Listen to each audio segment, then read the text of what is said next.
الزواج راحة للقلب تدار ሁላችንም እንደምናውቀው ለልብ እረፍት ነው ልብህ ትሰበሰባለች ሐሳብህ ይሰበሰባል ልብህ ከተለያየ ቦታ ላይ እንዳይሯሯጥ ያደርገዋል ማለት ነው አንዳንድ ወጣቶች يتردد في قبول الزواج فيحجم عنه خوفا من تكاليفه فيلفت الإسلام نظره إلى أن الله عز وجل سيجعل الزواج سبيلا إلى الغنى عندنا وطاتوج ወደ ትዳር ዓለም መግባት እየፈለጉ የሚያፈገፍጉ አሉ ትዳር ዓለም ውስጥ ከገባን በርካታ ጣጣዎች አሉ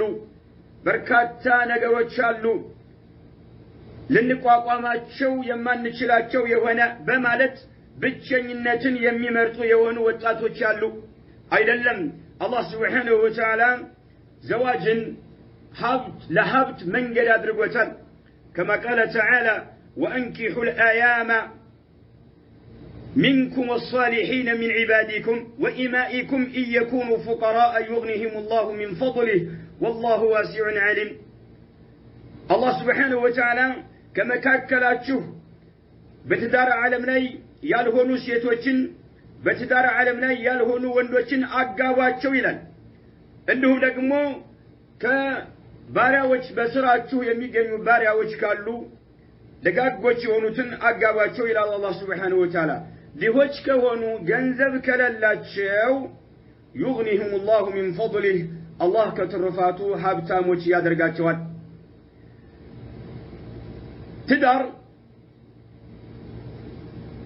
سبيل إلى الغنى ሀብት የምታገኝበት የሆነ መንገድ ነው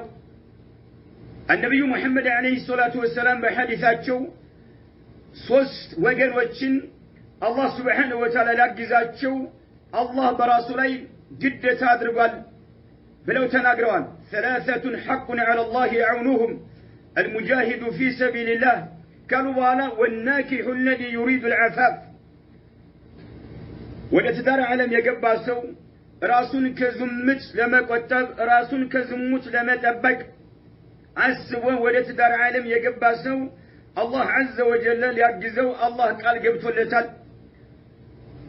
إمام الترمذي يذكروا تيون حديث مالتنا كذلك إذا تزوج العبد عند باريا ودتدار على مسيقبا فقد استكمل نصف الدين يدلون قماش زكتوال فليتق الله في النصف الباقي قريون قماشون الله اللي فرأي قبال بالوال ملكتنيو عليه الصلاة والسلام كما في سنن البيهقي قال الألباني حسن لغيره ስለዚህ ዲናችን ወደ እስላም ወደ ትዳር መግባት እንዳለብን ዲናችን እስላም ቅስቀሳ ያደርጋል ከትዳር ወደ ኋላ ማፈግፈግ በዲናችን አይፈልግም كذلك نبي محمد عليه الصلاة والسلام الدنيا متاع وخير متاع الدنيا المرأة الصالحة بالوال دنيا باتقالي لسو ልጆች መጠቃቀሚያ ነች ብለዋል የአላህ መልእክተኛ عليه الصلاة والسلام الدنيا متاع باتقالي دنيا ላይ ያሉ ጸጋዎች በአጠቃላይ ዱንያ መጠቃቀሚያ ነች وخير متاع الدنيا ዱንያ ላይ ካሉ መጠቃቀሚያዎች ሁሉ በደረጃ የሚበልጠው المرأة الصالحة መልካም የሆነች የአላህ ደግ ባሪያ የሆነች ሴት ነች ብለዋል መልእክተኛው عليه الصلاة والسلام እችን ዱንያ ላይ ካሉ መጠቃቀሚያዎች ሁሉ በደረጃ የምትበልጥ የሆነችውን ሴት ለማግኘት ወደ ኋላ ማለት የለብህም ወደ ኋላ ማፈግፈግ የለብህም እችን የምታገኛት ደግሞ ወደ ትዳር ዓለም ስትገባ ነው المرأة الصالحة የሚወዳደር ምንም አይነት ጸጋ የለም ማለት ነው الدنيا متاع وخير متاع الدنيا المرأة الصالحة الله الله رواه إمام مسلم هنا سعيد بن جبير يتبالت تابعي قال لي ابن عباس يلالو عبد الله ابن عباس كلتات عندكن اندهالون يلالو هل تزوجت اغبهن بلو طيقون يلالو عبد الله ابن عباس رضي الله عنهما سعيد بن جبير طيقواچو هل تزوجت اغبتهالن قالون يلالو قلت لا الا غبهم مالكواچو يلالو قال ابن عباس من قالون فتزوج أقبى قالون يلال فتزوج أقبى لمن فإن خير هذه الأمة أكثرها نساء كذج أمة بدرجة يمي بلتوت بذو سيتوش يالو أتشونا سبحان الله عندت سيتقا كم من وروند ሁለት ሚስቶቹ ጋር የሚኖር ወንድ በደረጃ ይበልጣል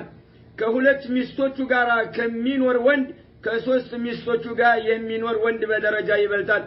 ከሶስት ሚስቶቹ ጋር ከሚኖር ወንድ ከአራት ሚስቶቹ ጋር የሚኖር በደረጃ ይበልጣል فإن خير هذه الأمة كذج أمة بدرجة يميبلتو أكثرها نساء يعني